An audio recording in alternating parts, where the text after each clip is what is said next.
പക്ഷേ വിജയികളെ കണ്ടെത്തുക എന്നതിനേക്കാൾ അവരെ കേൾക്കുക, അറിയുക, അവരുടെ വഴികൾ മനസ്സിലാക്കുക എന്നുള്ളത് തന്നെയാണ് പെൺതാരത്തിൻ്റെ ഏറ്റവും പ്രധാനപ്പെട്ട ലക്ഷ്യം. പെൺതാരത്തിലേക്ക് എല്ലാവർക്കും ഒരിക്കൽ കൂടി സ്വാഗതം. പെൺതാരത്തിനായുള്ള യാത്രയിൽ ഇത്തവണയും ഞങ്ങളെ അതിശയിപ്പിക്കുന്ന ജീവിത കഥകളുമായാണ് കേരളത്തിൽ അങ്ങോളം ഇങ്ങോളമുള്ള സ്ത്രീകൾ നമ്മുടെ മുന്നിലെത്തിയത്. അതിൽ 30 പേരെ നമ്മൾ പ്രേക്ഷകർക്ക് മുന്നിൽ അവതരിപ്പിച്ചു. അതിൽ നിന്ന് മനോരമ ന്യൂസ് എഡിറ്റോറിയൽ ബോർഡും പ്രേക്ഷകരുടെ നിർദ്ദേശങ്ങളും ഒക്കെ കണക്കിലെടുത്താണ് നമ്മൾ ഏറ്റവും ഒടുവിലത്തെ റൗണ്ടുകളിലേക്കുള്ള ആളുകളെ തെരഞ്ഞെടുത്തിരിക്കുന്നത്. പെൺതാരത്തിൻ്റെ ഇതുവരെയുള്ള യാത്ര നമുക്ക് ആദ്യം ഒന്ന് കാണാം.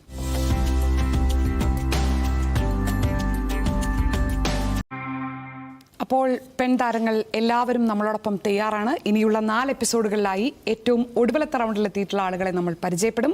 അതോടൊപ്പം അവരെ കേൾക്കാനും അറിയാനും അവർക്ക് മാർഗനിർദ്ദേശങ്ങൾ നൽകാനും അവരിൽ നിന്ന് കേട്ടറിയാനുമായി നമ്മളോടൊപ്പം അതിഥികളുമുണ്ട്. ഞാൻ ആദ്യം നമ്മുടെ അതിഥികളെ പരിചയപ്പെടുത്താം. വിഴിഞ്ഞം തുറമുഖം MD-യും സാംസ്കാരിക വകുപ്പ് ഡയറക്ടറുമായ ഡോക്ടർ ദിവ്യ എസ് അയ്യർ, സംസ്ഥാന സർക്കാരിന്റെ സംരംഭകർക്കുള്ള പുരസ്കാരം നേടിയിട്ടുള്ള ഡിസൈനറും അഭിനേത്രിയുമായ പൂർണിമ ഇന്ദ്രജിത്ത്, കവിയും ഗാനരചയിതാവും സംസ്ഥാന പുരസ്കാര ജേതാവുമായ BK ഹരിനാരായണൻ, ഒപ്പം Medimix AVA group of companies managing director doctor AV Anoop. അവരോടൊപ്പം പെൺതാരങ്ങളും നമ്മളോടൊപ്പം അവരുടെ ജീവിതകഥകൾ പങ്കുവയ്ക്കാൻ തയ്യാറാണ്. പെൺതാരത്തിന്റെ 2ാം പതിപ്പിലേക്ക് കടക്കാം. ആദ്യം ഞാൻ പരിചയപ്പെടുത്തുന്നത് മധുരമൂർന്ന ഒരു വിജയകഥയാണ്. മധുരമൂർന്ന ഒരു വിജയകഥയിൽ കുറച്ച് പ്രതികാരത്തിൻ്റെതുണ്ട്, കളിയാക്കുള്ള മറുപടിയുണ്ട്, അതുപോലെ തന്നെ നമ്മൾ തീരെ പ്രതീക്ഷിക്കാത്ത കുറെ പൊളിറ്റിക്കൽ ട്വിസ്റ്റുകൾ വരെയുണ്ട്. കോഴിക്കോട്ട് നിന്ന് വരുന്നു ആഷിക ഖദീജ.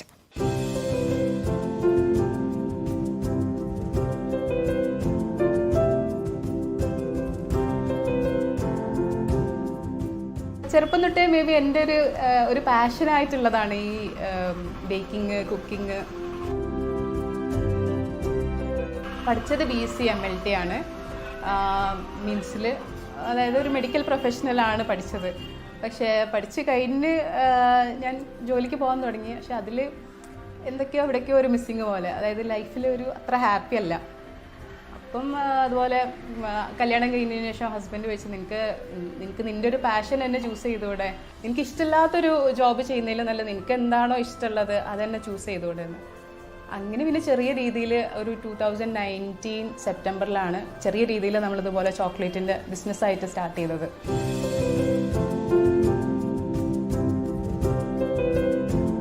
അപ്പം ഇനീഷ്യലി ഞാൻ ഇൻസ്റ്റഗ്രാമിൽ ചെറിയൊരു പേജ് സ്റ്റാർട്ട് ചെയ്ത് പിന്നെ ചെറിയ ചോക്ലേറ്റിൻ്റെ ഒക്കെ ഫോട്ടോസൊക്കെ എടുത്തിട്ട് അതിൽ അപ്ലോഡ് ചെയ്ത് നോക്കി. വെറും ഒരു പാഷൻ്റെ പുറമെ ഇങ്ങനെ ചോക്ലേറ്റ് ഉണ്ടാക്കാൻ സ്റ്റാർട്ട് ചെയ്തതാണ്. അന്ന് ഞാൻ ഒറ്റയ്ക്കായിരുന്നുള്ളത്. ലാസ്റ്റ് ഇപ്പം കറൻ്റ്ലി നമുക്ക് 8 സ്റ്റാഫോളുണ്ട്. അതുപോലെ ചോക്ലേറ്റിൻ്റെ മേക്കിങ്ങിനും പാക്കിങ്ങിനും പിന്നെ ഡിസൈനിങ്ങിനും ഗ്രാഫിക്സിനൊക്കെ ആയിട്ട് ബർത്ത്ഡേക്കും വെഡ്ഡിങ്ങിനും ആനിവേഴ്സറിക്കൊക്കെ ആയിട്ട് വിവിധ ഓർഡറുകൾ വരുന്നുണ്ട്. നമ്മൾ ഈറ്റബിൾസ്, അതായത് ഫുഡ് ഐറ്റംസ് സെയിൽ ചെയ്യുമ്പം അതിൻ്റേതായിട്ടുള്ള റിസ്ക് ഉണ്ട്. അത് മെയിനായിട്ട് ചിലപ്പോൾ നമുക്ക് ക്ലൈമറ്റ് ആയിരിക്കും. നമ്മളെ നാട്ടിലത്തെ ക്ലൈമറ്റ് എന്ന് പറഞ്ഞാൽ ഈ ചോക്ലേറ്റിന് അത്ര ആപ്റ്റായിട്ടുള്ളതല്ല. കാരണം ചിലപ്പോൾ നല്ല മഴയായിരിക്കും, ചില ടൈമിൽ നല്ല ചൂടായിരിക്കും. അപ്പോൾ ഈ മഴ, ചൂട്, ഇതൊന്നും ചോക്ലേറ്റിൻ്റെ, അതായത് ഹ്യൂമിഡിറ്റി പ്രശ്നങ്ങളൊക്കെ വരും. എല്ലാവരും ചോദിക്കുമ്പോൾ നിനക്കിപ്പോൾ എന്ത് കിട്ടാനാ? പക്ഷേ നമ്മൾ ഇതുപോലെ 8 പേർക്ക് അല്ലെങ്കിൽ സാലറി കൊടുക്കാൻ പറ്റുന്നുണ്ട്, 8 ഇവിടെ അല്ലാതെ കാര്യങ്ങളൊക്കെ ചെയ്യുന്നുണ്ട്. അറ്റ് ദ എൻഡ് നമ്മൾ ഹാപ്പിയാണ്. അത് നമ്മൾ എന്താണോ ചെയ്യുന്നത് അതിൽ ഹാപ്പി ആണെങ്കിൽ ശരിക്കും അതാണ് ചെയ്യേണ്ടത്.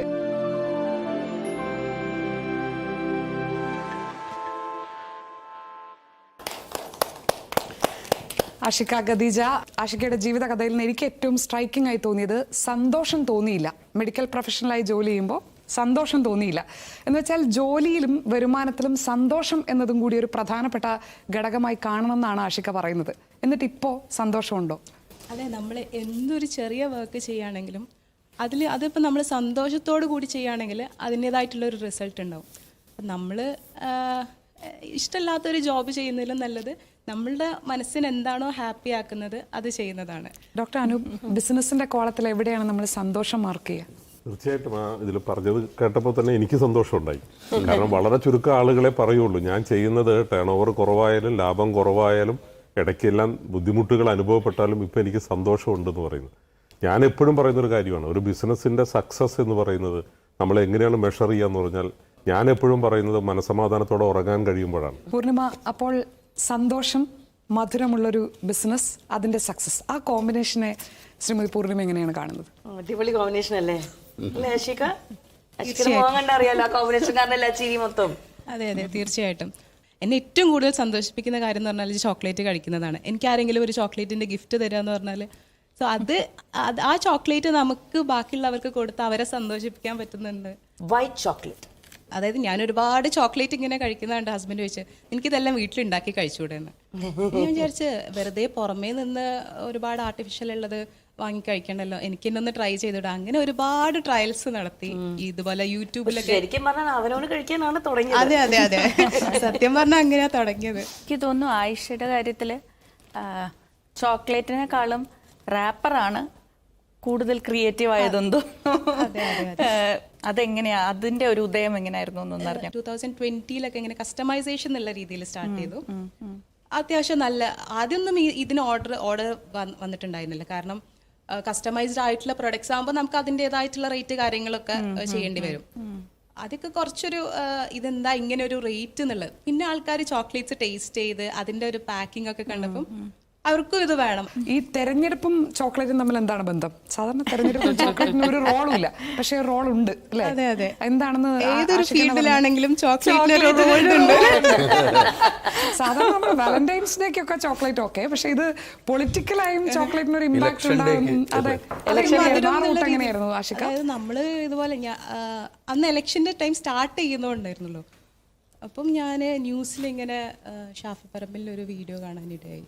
അപ്പം എന്തുകൊണ്ട് ഇവർക്ക് ഒരു വോട്ട് ചോദിക്കുമ്പം ഒരു മധുരം എന്നുള്ള രീതിയിൽ, അതായത് നമ്മൾ ഇതുപോലെ ചെറിയ ഇങ്ങനെ ക്യാപ്പോ അല്ലെങ്കിൽ അങ്ങനെ പല രീതിയിൽ ഫോട്ടോസൊക്കെ ആഡ് ചെയ്തിട്ട് കൊടുക്കാറുണ്ട്. എന്തുകൊണ്ടൊരു ചോക്ലേറ്റ്, അത് നമുക്ക് കഴിക്കുകയും ചെയ്യാം. ഏതൊരു പ്രായക്കാർക്കും ഇഷ്ടമുള്ളതാണ് ചോക്ലേറ്റ്സ് എന്നുള്ളത്. അത് കഴിക്കുകയും ചെയ്യാം, അതുകൂടെ അവർക്കൊരു പ്രൊമോഷൻ എന്നുള്ള രീതിയിലാണ്. എനിക്കൊരു ബിസിനസ്സും ആവും. പക്ഷെ അത് ഷാഫി പറമ്പിൽ മാത്രം നിന്നില്ല അല്ലേ? അത് കണ്ടതോടുകൂടി ഒരുപാട് പേര് വന്നു. കേരളത്തിൽ മാത്രമല്ല, നോർത്ത് ഇന്ത്യയിലൊക്കെ വൻ ഹിറ്റായി. ആസാമിലേക്ക് നമുക്ക് ഓർഡേഴ്സ് ഉണ്ടായിരുന്നു, മഹാരാഷ്ട്രയിലൊക്കെ ഒരുപാട് ഓർഡേഴ്സ് വന്നു. ഞങ്ങൾ അറിയുന്ന ഏതെങ്കിലും ഫേമസ് രാഷ്ട്രീയക്കാരൊക്കെ ഉണ്ടോ അതിനകത്ത്? അതെ അതെ, ജയിച്ചിട്ടുണ്ട്. അതായത് വോട്ടിന് കാശ് കൊടുക്കാൻ പറ്റില്ല, വേറെ എന്തെങ്കിലും രീതിയിൽ ബ്രൈബ് ചെയ്താൽ അത് കുറ്റമാണ്. പക്ഷെ ചോക്ലേറ്റ് കൊടുക്കരുതെന്ന് തെരഞ്ഞെടുപ്പ് പെരുമാറ്റച്ചട്ടത്തിൽ ഇല്ല. അല്ല, ഇനിയിപ്പോ തെരഞ്ഞെടുപ്പ് പെരുമാറ്റച്ചട്ടത്തിൽ വരുമോ? അതിനൊരു കാരണമാവോ? ആഷിക്കയോട് എന്താ ചോദിക്കാനുള്ളത്? അല്ല, എനിക്ക് ഏറ്റവും സന്തോഷം തോന്നിയത് ഇവിടെ പറഞ്ഞു കോഴിക്കോട് നിന്ന് കൽബിന് തേനൊഴുകണ നാട്ടിൽ നിന്നാണ് വരുന്നത്. ഇനി ഞാൻ തന്നെ എഴുതി എന്റെ പ്രൊമോഷനാണ് ഞാൻ കവിയാണ്, അതെ, എന്റെ പ്രൊമോഷനാണ് കുട്ടികൾ. അതല്ല, എനിക്ക് ഇതിന്ന് കിട്ടി. ഞാൻ ഏറ്റവും കൊണ്ടുപോകുന്ന ഒരു സാധനം ചോക്ലേറ്റ് ഇഷ്ടം, മധുരം, അതിലൊക്കെ അപ്പുറത്ത് നമുക്ക് പലർക്കും ഉണ്ടാവും. എങ്ങനെയുണ്ടെന്ന് വെച്ച് കഴിഞ്ഞാലേ ഞാൻ കുഴപ്പമില്ല എന്ന് പറയാറ്. അപ്പം എന്തോ ഒരു കുഴപ്പം കുറഞ്ഞു എന്ന് മാത്രമേ ഉള്ളൂ. പക്ഷെ എന്ത് രസമായിട്ടാണ്. ഇനി ഞാനിതിൽ ഹാപ്പിയാണ്, എനിക്കിഷ്ടമുള്ള പണി ചെയ്തു, ഇഷ്ടമുള്ള ഇത് കിട്ടുന്നു എന്ന് പറയുന്ന ആ ഒരു വാചകം ഉണ്ടല്ലോ. ഞാൻ സത്യം പറഞ്ഞാൽ കുഴപ്പമില്ല എന്നുള്ളത് മാറ്റാൻ ഹാപ്പിയാണെന്ന് പറയാം. യൂട്യൂബ് നോക്കി പഠിച്ചു എന്ന് പറഞ്ഞു ആഷിക. അത് തന്നെ ഇൻസ്റ്റഗ്രാം ഉപയോഗിച്ച് അതിനെ മാർക്കറ്റ് ചെയ്തു, അതിനെ തെരഞ്ഞെടുപ്പിൽ വരെ കൊണ്ടുപോയി. ഇനി അടുത്തൊരു നെക്സ്റ്റ് എന്താണ് മനസ്സിൽ? ഒരു സൗത്ത് ഇന്ത്യ അല്ലെങ്കിൽ ഒരു ഹോൾ ഇന്ത്യയില് ഒരു കസ്റ്റമൈസ്ഡ് ആയിട്ടുള്ള ബെസ്റ്റ് ചോക്ലേറ്റ് ബ്രാൻഡ് എന്നുള്ള രീതിയിൽ തന്നെ ആഗ്രഹം. ആഗ്രഹിക്കാലോ, ആഗ്രഹിക്കുന്നൊക്കെ നടത്തുന്നുണ്ടല്ലോ. പ്രധാനമന്ത്രിയുടെ ഓഫീസിലേക്കൊക്കെ പാക്കറ്റ് ഇവിടുന്ന് മുക്കത്തുനിന്ന് തുടങ്ങി യൂട്യൂബ് നോക്കി ചോക്ലേറ്റ് ഉണ്ടാക്കി പഠിച്ച ഒരാളുടെ ചോക്ലേറ്റ് ആഗ്രഹം ഉണ്ടെങ്കിൽ അല്ലെ എങ്ങനെ എത്തി പ്രധാനമന്ത്രിയുടെ ഓഫീസിലേക്കൊക്കെ? ഓരോ കണക്ഷൻസ് അവിടേക്ക് അവർക്കുള്ള ദീപാവലി ഗിഫ്റ്റ്, എംപ്ലോയീസിനുള്ള ദീപാവലി ഗിഫ്റ്റ് എന്ന് പറഞ്ഞിട്ടാണ് കൊടുത്തത്. വെറൈറ്റി ചോക്ലേറ്റ്സ് ആവും, ലൈക് ചോക്ലേറ്റിൽ തന്നെ കാന്താരി ചോക്ലേറ്റ് ഒക്കെ ഉണ്ട്. അതെ അതെ, നമ്മളുടെ വീടിന്റെ അടുത്തൊക്കെ ഫുള്ള് റബ്ബർ തോട്ടാണ്. അപ്പൊ റബ്ബർ തോട്ടത്തിൽ ഇങ്ങനെ ചെറിയ ചെറിയ കാന്താരി ചെടികൾ ഉണ്ടാവും. അപ്പൊ ഒരു ദിവസം ഇങ്ങനെ നടക്കുമ്പോൾ ഉപ്പ ചോദിച്ച്, അത് ഹസ്ബൻഡിന്റെ ഉപ്പ ചോദിച്ച്, ഈ ചോക്ലേറ്റ് വെച്ചിട്ടൊക്കെ നിനക്കൊരു, അല്ല ഈ കാന്താരി വെച്ചിട്ട് എനിക്കൊരു ചോക്ലേറ്റ് ട്രൈ ചെയ്തത്. കാന്താരി വെച്ചിട്ട് ചോക്ലേറ്റ്, ചില്ലി ചോക്ലേറ്റ് കാന്താരി ഹൽവ ഉണ്ട്. ആദ്യം കൊടുത്തേ. അതെ അതെ ആദ്യമൊന്നും സക്സസ് ആയിട്ടില്ല കഥ. കാരണം ഒരു ബ്ലെൻഡ് വരണം നമ്മൾ. Correct ആയിട്ട്, consistency correct ആയിട്ട്. അതെ അതെ അല്ല ഒരു ഫ്ലേവറും ഉണ്ടല്ലോ ഫ്ലേവർ. ആ, ഉണ്ട്, ഉണ്ട്, ഉണ്ട്. ഇപ്പോഴത്തെ ഒരു സ്കെയിൽ ഓഫ് പ്രൊഡക്ഷൻ എങ്ങനെയാണ്? എന്നെയും കൂടെ ചേർത്തൊരു പിന്നെ ഉമ്മയൊക്കെ നന്നായിട്ട് സപ്പോർട്ട് ചെയ്യാറ്. ഞങ്ങൾ എല്ലാവരും ചേർത്തൊരു 10 പേരുണ്ടെങ്കിൽ വ്യക്തതയുള്ള സ്ത്രീകളെ കൂടി പരിചയപ്പെടാൻ കഴിയുന്നു എന്നുള്ളതാണ് പെൺതാരത്തിന്റെ ഏറ്റവും വലിയ ചാരിതാർത്ഥ്യം. അപ്പോൾ ഇനിയും നമുക്ക് ഓസം ഐഡിയയുമായി കാത്തിരിക്കുന്ന കുറച്ചു പേരെ കൂടി പരിചയപ്പെടാനുണ്ട്.